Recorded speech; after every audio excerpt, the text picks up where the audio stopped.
महाराज का economic decision था, तो वो कैसे हेल्प किया मराठा एम्पायर को ग्रो करने में और उनके बाद भी वो सस्टेन करने में? राइट। सो आई थिंक ये इम्पोर्टेंट क्वेश्चन आगे, क्योंकि ज़्यादातर जो है हम बातें करते हैं पॉलिटिक्स की लड़ाई में कौन जीता कौन हारा, स्ट्रैटेजी कह रही थी, लेकिन एक बहुत इंपॉर्टेंट पार्ट है मनी फ्लो। पैसे कहाँ से मिल रहे थे, क्योंकि उसके बिना कुछ होने वाला था नहीं, ना तुम्हारी पॉलिटिक्स चलेगी ना तुम्हारे युद्ध चलेगा ना कुछ। तो पैसों का फ्लो बहुत इंपॉर्टेंट है।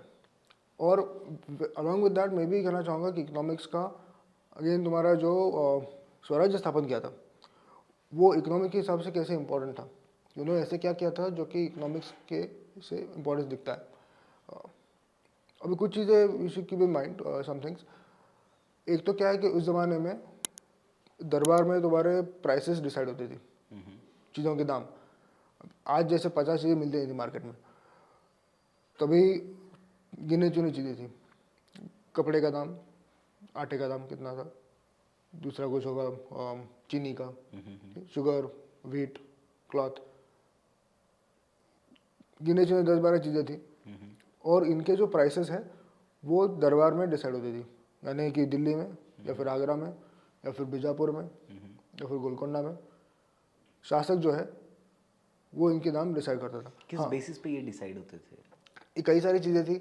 सप्लाई कितना है, तुम्हारा अगर कुछ ज़्यादा सप्लाई होना, ऑफकोर्स लोकल चेंजेस होते थे डिपेंडिंग ऑन द सिचुएशन। अब जैसे कि आगे चल के भी देखोगे 8वीं सदी में अगर कहीं पे लड़ाई चल रही है तो उस लड़ाई के दौरान अगर वहाँ पे अनाज पहुँचाना है तो उसका दाम काफ़ी ज़्यादा होता था, क्योंकि फिर उसे उतना रिस्क उठाना पड़ता था अनाज पहुँचाने के लिए। लेकिन अभी आज इसका एक वन ऑफ दी वेस्टीज कह सकते हो, इसका जो एक उदाहरण तुम्हारा एक मिनिमम सपोर्ट प्राइस होता है गवर्नमेंट का, it is one of the last examples of that kind of policy, कि इतना मिनिमम तुम्हारा प्राइस होना ही चाहिए इसका, इस चीज़ का, कि तुम इसके 100 रुपये से नीचे नहीं बेच सकते, 10 रुपये नीचे नहीं बेच सकते। So this kind of thing is to be decided and then the market use to then go up and down depending on the situation. But ये जो इनिशियल प्राइस डिसाइडिंग होता था that use to be a sovereign exercise, जो शासक है वो decide करता था। Okay, got it. So then that what that meant is कि प्राइस डिसाइड करना एक अथॉरिटी का चिन्ह था, कि तुम एक प्राइस डिसाइड कर सकते हो, ये तुम्हारी अथॉरिटी हो गई। ठीक है। अब जो रायगढ़ पे बाजार पेठ है वहाँ पे सारा कॉमर्स चलता था वहाँ पे, और वहाँ पर शिवाजी महाराज जो प्राइसेस डिसाइड करते थे। So he was exercising authority as a sovereign ruler. Okay. एक स्वतंत्र शासक का जो अथॉरिटी होता है, तो अगर आगरा में प्राइस डिसाइड होता है कि इसका 10 रुपये का प्राइस है, तो Shivaji Maharaj had the authority to challenge that price and से नहीं, मेरे यहाँ पे ये 5 रुपये को बेचा जाएगा मेरे राज्य में। That showed that he was sovereign one thing.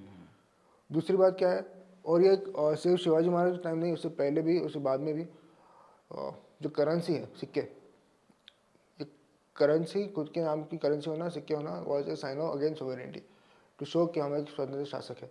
Not continue using past coins कि अधिक से अधिक चला गए वहीं पर चलने देंगे, मुगलों का ही चलेगा, नहीं। ही establish own currency.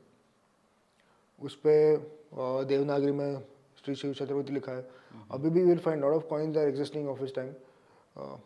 To do one thing कि शोर की capable of establishing own currency and पूरे राज्य में उनकी करेंसी चल रही थी।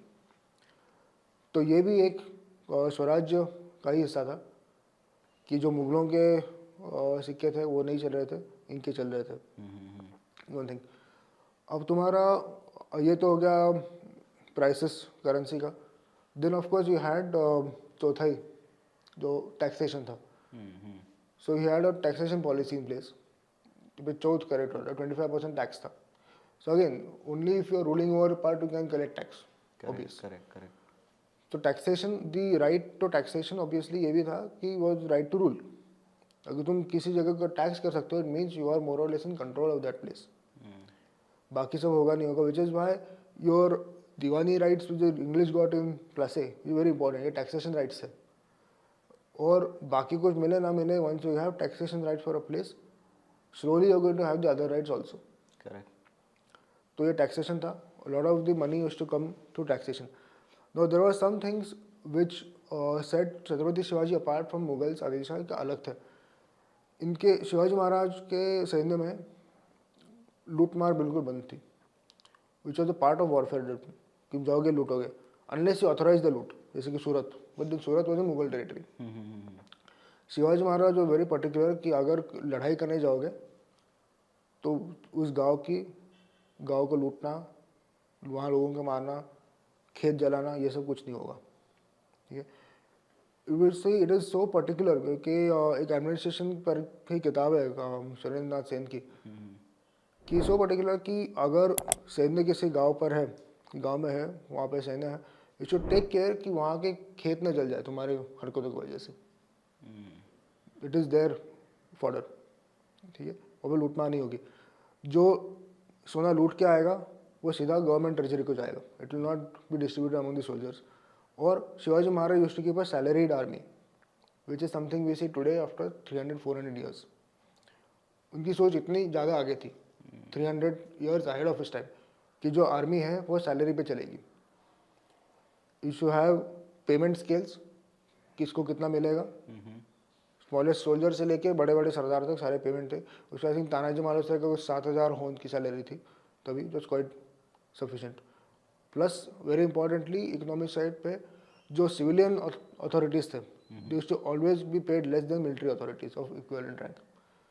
जो तुम्हारा मिलिट्री अथॉरिटी रहेगा, अभी करंट भाषा में बात करें तो जनरल या मेजर कमांडर, इनकी जो तनख्वाह रहेगी, इनकी जो सैलरी होगी वो, और उसी सेम स्तर का जो सिविलियन या फिर कामकाज करने वाला आदमी होगा, उनका सैलरी कम होगा, मिलिट्री का ज़्यादा होगा, because they are more important in that scenario. Correct one thing. So salaries were there, plus everything was given from the treasury. People were not allowed to build forts unless he authorized. Or this is how the money flow was managed very efficiently without too much of it flowing or leaking outwards. Nobody able to build forts on his own and challenge Chhatrapati Shivaji this count, क्योंकि money flow was always to the central treasury और वहाँ से सबको salary मिलती थी। इससे क्या है, जो मनसबदारी का प्रॉब्लम था कि everybody is fighting against each other, मुझे बड़ा मनसब चाहिए, मुझे बड़ा मनसब चाहिए, this finished because he is remove that land and emoluments from the equation. अभी सैलरी पे आ चुका है, everybody going to get paid a salary according to his position, plus rewards वगैरह होते थे। Now we come again to the 27 year war, कि वो 25 साल लड़े। उसका एक भाग ऑब्वियसली था कि सैन्य था, उनके डेथ के बाद का जो है, और वन पार्ट ऑब्वियसली मैंने जैसे कहा था पहले कि यू नो स्वराज्य का जो है, that is one important part. Second part is पैसे कहाँ से थे, ऑब्वियसली 25 साल लड़ना है तो पैसे कहाँ से आ रहे थे, ऑब्वियसली। तो what Shivaji Maharaj did around 1675 is कि उन्होंने एक, I think I don't remember exact figures, but about 1,75,000 hone were kept aside for just the forts, the renovation of the forts. Okay. 1,75,000 for renovation of the fort when they require. If I'm not going to adequate compensation. So this was one part again of his army building. He offered them positions of rank and power and salary which was commensurate with their older ranks, which allowed them to forget their watan and come to Shivaji Maharaj side. अगर if I am having my own land, उसमें से मुझे अगर if I am going to get an output of say 5 crores out of it, okay, and you are going to keep me for annual salary 2 crores, no point, I am not join you.